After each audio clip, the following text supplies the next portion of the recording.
ستونزې د خبرو اترو پر بنسټ باندې حل. سهار د خبرو اترو د ټولنې مرکز مسؤلین وایي د خبرو او بحثونو له لارې به بېلابېلو ټولنیزو ستونزو ته حل لارې پیدا کړي.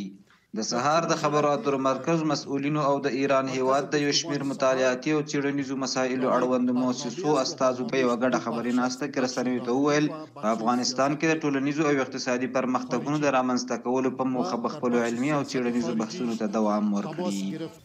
منطقه‌ای که ما در او زندگی میکنیم باید پیوندهای سیاسی، اقتصادی، اجتماعی و فرهنگی بین خود داشته باشد و افغانستان در این منطقه‌ای که قرار دارد و یک پالیسی و یک سیاست اقتصاد محور اتصال دهنده منطقه هست و آن زمینه و شرایط را فراهم میکنه که همه کشورهای منطقه ما در افغانستان سرمایه گذاری مشروط داشته باشه و از جغرافیای افغانستان برای اتصال استفاده مشروع بکنه.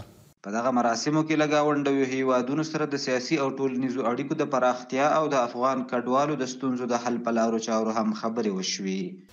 سرنوشت 6 میلیون و اندی خواهر و برادر، پیر و جوان، کودک و خردسال که در کشور ما زندگی میکنن برای ما مهمه. ما به مقامات مسئول یادآوری کردیم که توجه داشته باشید. امروز 750,000 کودک افغان در مدارس ایران مشمول تحصیل و آموزش رایگان هستند.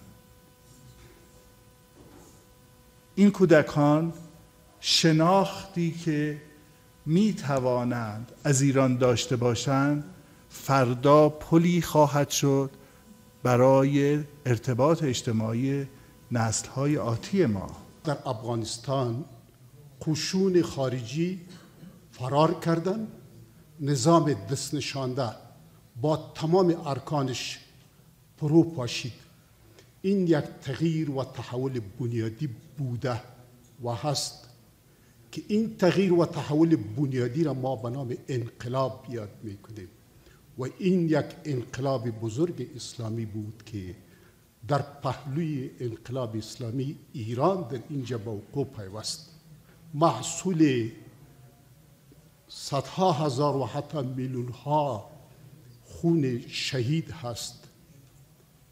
آن چیزی که محصول انقلاب ایران است که نظام کنونی جمهوری اسلامی ایران است و آن چیزی که محصول انقلاب آزادی بخش و انقلاب اسلامی در افغانستان است، بینش همکاری و هماهنگی های خوبی وجود داشته باشد تا ما بتانیم یک همگرایی نیرومندی را در منطقه ایجاد بکنیم و تا ما بتانیم در جهان اسلام یک محور خوبی را به وجود بیاریم.